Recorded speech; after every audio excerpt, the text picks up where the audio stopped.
Naam, ndugu zangu, habari za wakati huu, habari za muda huu. Ni matumaini yangu sote tutakuwa wazima wa afya. Tuna kila sababu ya kuendelea kushukuru kwa neema na baraka hizi ambazo tumeendelea kuzipata, si kwa ujanja wetu, bali ni kwa uwezo wake yeye mwenyewe, kwa kudura zake, muumba wa mbingu na ardhi, lakini pia nguvu ya universo, nguvu za ulimwengu ambazo zinaendelea kutufanya sote tunaendelea kuwa wazima.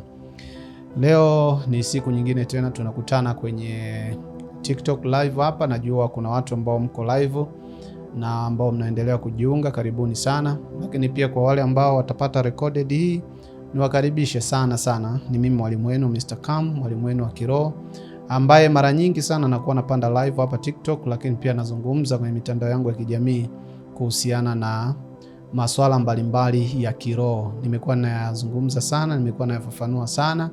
Na leo kitu kikubwa ambacho kimetuleta kuweza kuzungumza mimi na nyinyi ni kuweza kueleweshana mambo kadhaa kuhusiana na maisha yetu ya kila siku. Mada yetu ya siku ya leo inazungumzia kuhusiana na nadharia ya namba. Namba kama namba, au kwa Kiingereza tunasema numerology. Hii ni miongoni mwa elimu muhimu sana ambao unapaswa kuisikia, lakini unapaswa kuielewa, sio kuisikia tu, bali unapaswa kuielewa kwa undani, kwa sababu ina mambo mengi na ina uhusiano mkubwa sana katika ulimwengu wa kiroho, ambapo ukisikiliza kwa makini, lakini pia ukaelewa kwa makini na vitabu ukasoma, basi itakusaidia sana sana kwenye maisha ya kila siku.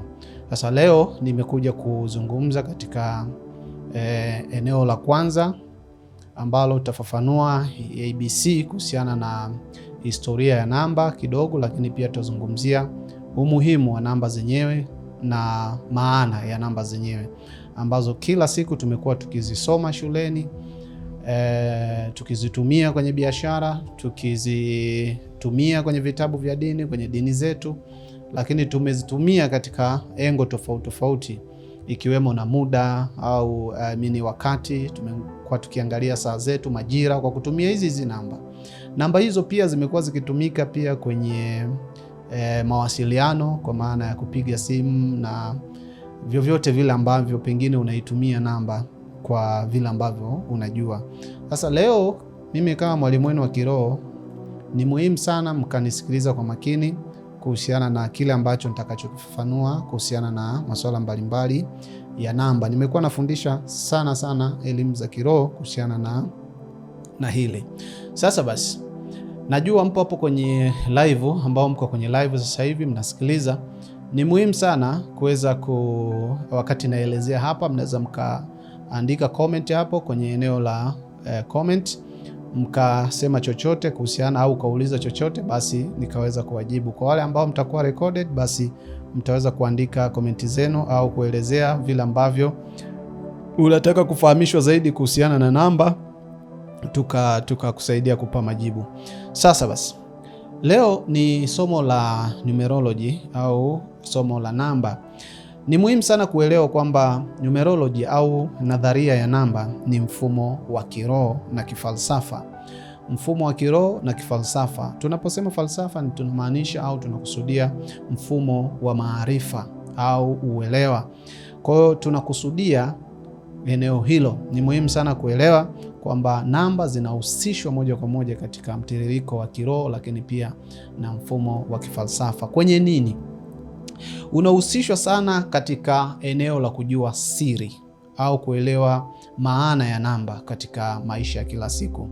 Namba hizi ambazo tunazisoma, namba 1, namba 2, namba 3, namba 4, namba 5, namba 6, namba 7, namba 8, namba 9, namba 10. Hizi namba hazijakaa tu kama michoro, hazijakaa tu kama symbol, au hazijakaa tu kama alama, bali ni namba ambazo zinahusishwa na nguvu fulani za kiroho ambazo zimejificha katika siri ya namna ya kipekee sana katika ulimwengu huu. Na hizi, endapo ukijifunza, endapo ukazielewa, endapo ukasoma vizuri kwa makini elimu ya kiroho, utakuja kugundua namba zinazo nguvu za asili ambazo zinaweza zikatatua mambo yako, zinaweza zikagundua mambo yako, zinaweza zikajua kesho yako, zinaweza zikaelewa vitu ambavyo unavifanya kila siku.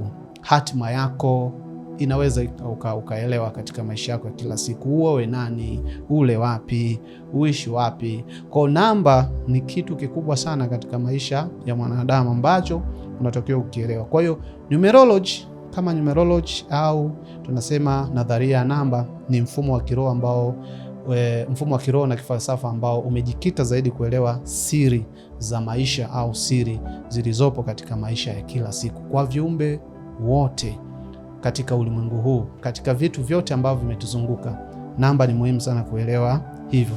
Lakini katika kila namba ambao nimeitaja hapa, namba 1 mpaka namba 9, zote hizi zina nguvu fulani katika ulimwengu wa kiroho ambazo lazima ujue na uelewe kwamba mzunguko wa hizi namba katika mfumo wa kiroho umebeba nguvu fulani. Kwa mfano namba 1 nitakuja kuielezea imebeba nguvu gani katika ulimwengu wa kiroho. Usibaki kama dhana ya kusikiliza, bali iapply. Ukiapply katika kanuni maalum ambazo nitakuja kufundisha hapo baadaye, utaona kwamba namba ina umuhimu gani katika maisha.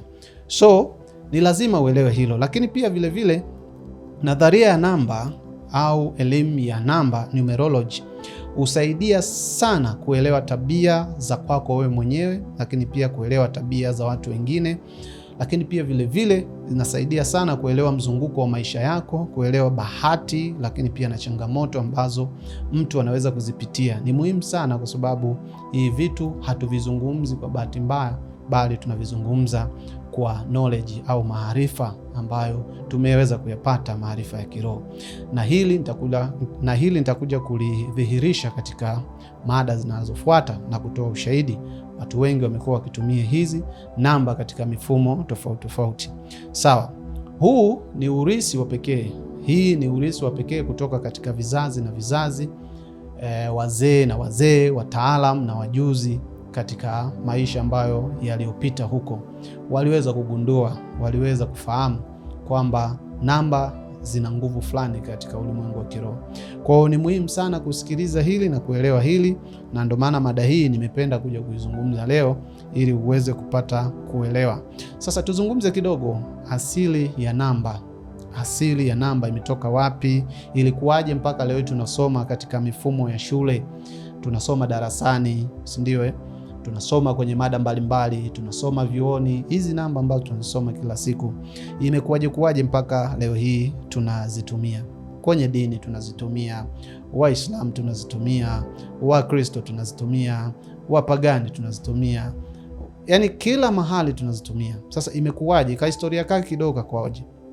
Ni kwamba lazima uelewe kwamba kizazi tulichopo sasa hivi, ulimwengu tulionao sasa hivi, umepita katika vipindi tofauti tofauti vya maarifa, umepita katika vipindi tofauti tofauti vya utafiti katika ulimwengu huu. Sasa mnamo karne ya 5 na ya 6, miaka ya nyuma huko, kulikuwa na vizazi ambavyo tawala hizi zilikuwepo, zinaitwa Babilonia, lakini kuna Misri, India, Uyunani. Ulishawahi kusikia maneno kama hayo kwenye vitabu mbalimbali. Hizi ni falme ambazo ziliweza kufanya ugunduzi, ni falme za kitamaduni za kale ambazo zilikuwa na misingi yake, zilikuwa na kanuni zake za kuweza kutafiti mambo katika ulimwengu huu na kugundua, ambapo walitumia msingi wa maarifa, misingi ya filosofi, misingi ya falsafa kuweza kugundua vitu vingi katika ulimwengu huu. Kwa mambo mengi ambayo unayaona katika ulimwengu wa leo yanarani dunia ni mambo ambayo yalifanyiwa utafiti katika vizazi ambavyo vilivyopita au vilivyoisha, kwa maana ya Misri ya kale, Babilonia, lakini India, Uyunani. Tunazungumzia hizo jamii zote. Walikuwepo Wagiriki, walikuwepo Waisraeli, walikuwepo tawala za tawala nyingi zilikuwepo miaka hiyo. Kwa hiyo kifupi zaidi tuseme tu kwamba historia imeanzia huko.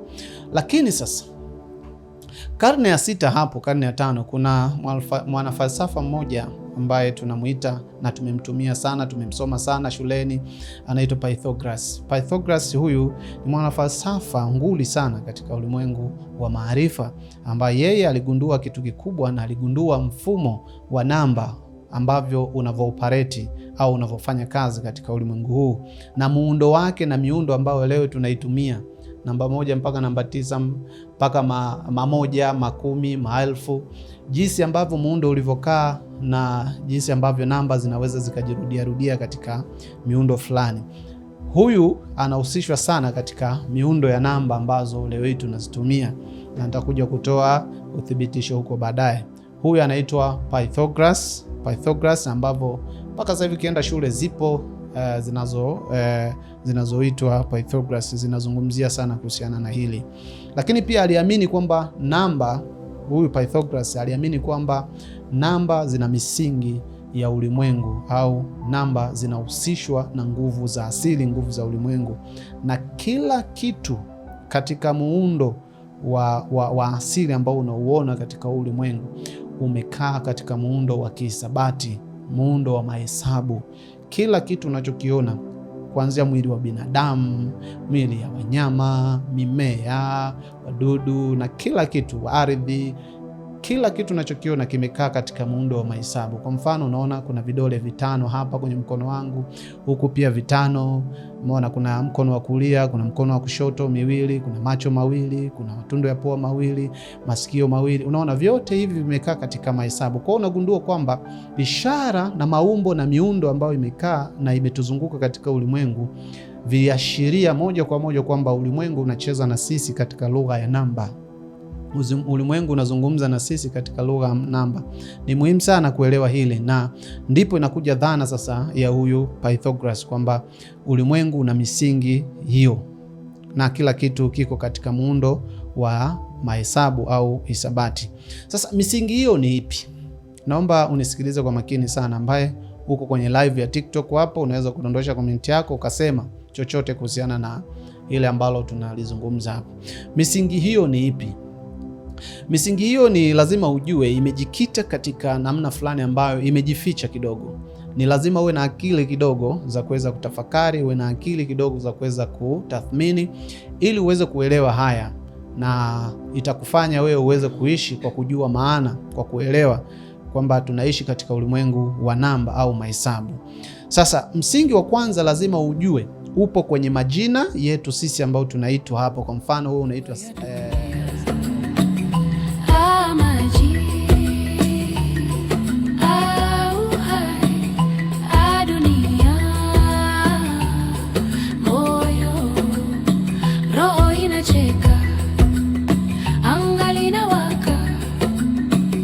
Tulia sasa, pumzika.